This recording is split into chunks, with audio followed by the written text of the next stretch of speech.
श्रीगणेशाय नमः। श्रीसरस्वत्यै नमः। श्रीगुरुभ्यो नमः। अगजाननपद्मार्कं गजाननमहर्निशम् अनेकदन्तं भक्तानाम् एकदन्तमुपास्महे। गुरुर्ब्रह्मा गुरुर्विष्णुः गुरुर्देवो महेश्वरः। गुरुः साक्षात् परं ब्रह्म तस्मै श्रीगुरवे नमः। वागर्थाविव सम्पृक्तौ वागर्थप्रतिपत्तये जगतः पितरौ वन्दे पार्वती परमेश्वरौ। गुरुवायुपुराधीशं विष्णुं नारायणं हरिं वासुदेवं जगन्नाथं विष्णुं कृष्णं वन्दे जगद्गुरुम्। శ్రీమన్నారాయణీయం 13వ దశకం త్రయోదశం దశకం హిరణ్యాక్షవధ.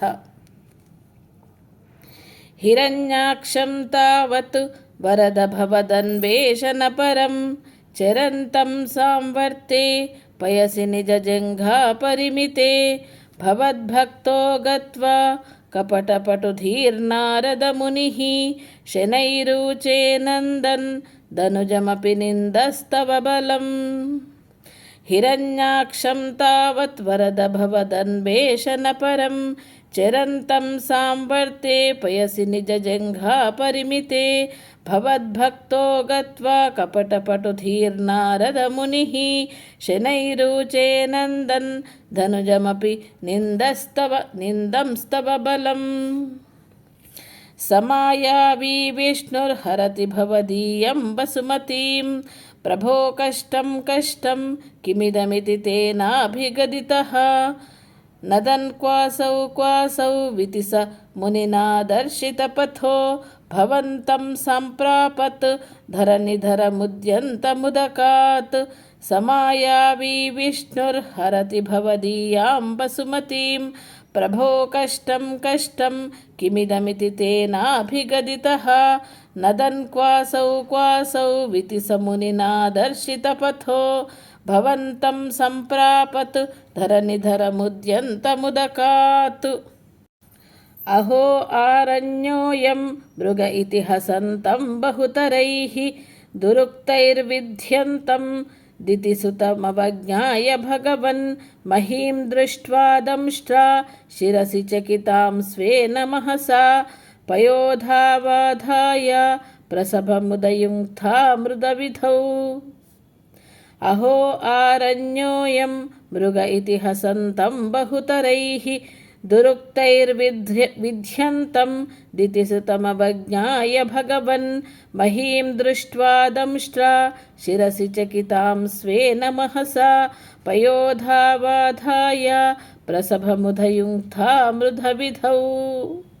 गदापाणौ दैत्ये त्वमपि हि गृहीतोन्नतगदो नियुद्धेन क्रीडन् घटघटरवोद्घष्टनियता रणलोकौत्सुक्यात् मिलति सुरसङ्घे धृतममुं निरुन्ध्याः सन्ध्यातः प्रथममिति धात्रा जगदिशे.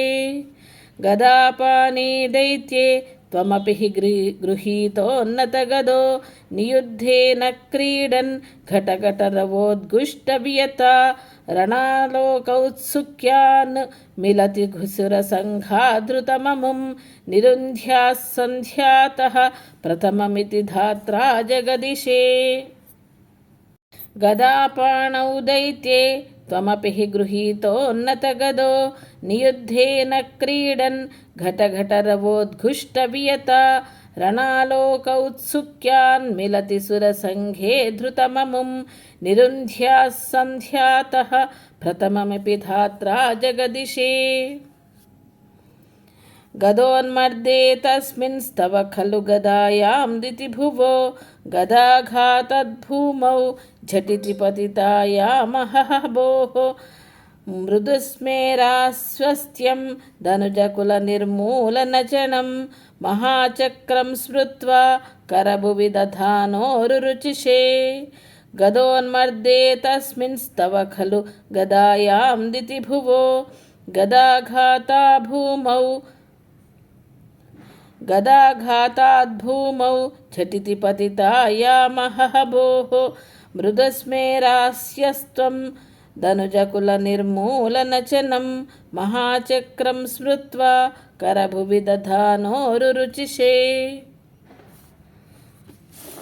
ततः शूलं कालप्रतिम ऋषिदैत्ये विसृजति त्वयिच्छिन्दिन्त्येन तु करकलितचक्रप्रहरणात् समारुष्टो मुष्ट्या स खलु वितुदंस्त्वां समतनोत् गलन्माये मायास्त्वयि किल जगन्मोहनकरीः ततः शूलं कालप्रतिमऋषिदैत्ये विसृजति त्वयिच्छिन्दत्येन तु करकलितचक्रप्रहरणात् समारुष्टो मुष्ट्या स खलु वितुदंस्त्वां समतनोत् गलन्माये मायास्त्वयि किल जगन्मोहनकरीः भवच्चक्रज्योतिष्कणलवनपातेन विधुते ततो मायाचक्रे विततघनरोषान्धमनसं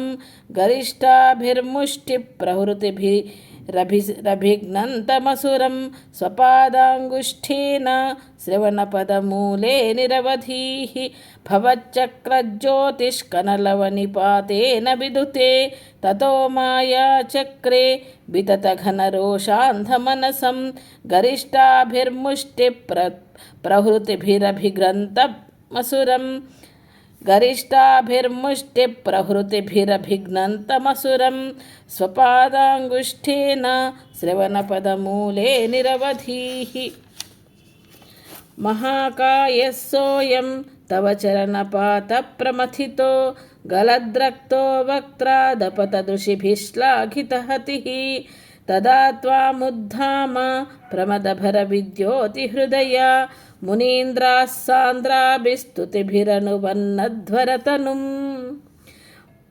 महाकायः सोऽयं तव चरणपातप्रमथितो गलद्रक्तो वक्त्रादपत दृशिभिः श्लाघितहतिः तदा त्वामुद्धाम प्रमदभरविद्योतिहृदया मुनीन्द्राः सान्द्राभिस्तुतिभिरनुवन्नध्वरतनुम्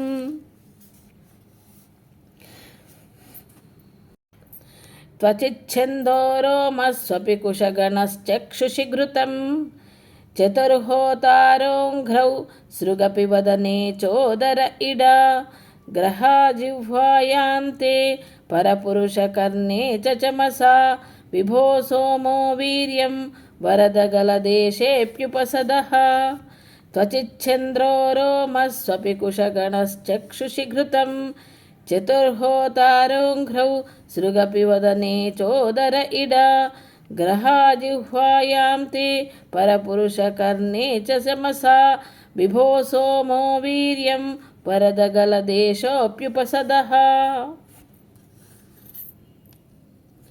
मुनीन्द्रैरित्यादिस्तवनमुखरैर्मोदितमनाः महीयस्या मूर्त्या विमलतरकीर्त्या च विलसन् स्वधक्ष्ण्यं सम्प्राप्तः सुकरस विहारी मधुरिपो निरुन्ध्यारोगं मे सकलमपि वातालयपते मुनीन्द्रैरित्यादिस्तवनमुखरैर्मोदितमनाः महीयस्या मूर्त्या विमलतरकीर्त्या च विलसन् स्वधिक्ष्ण्यं सम्प्राप्तः सुखरसविहारी मधुरिपो निरुन्ध्यारोगं मे सकलमपि वातालयपते नारायणाखिलगुरो भगवन्नमस्ते श्रीहरये नमः इति 13 दशकं समाप्तम्।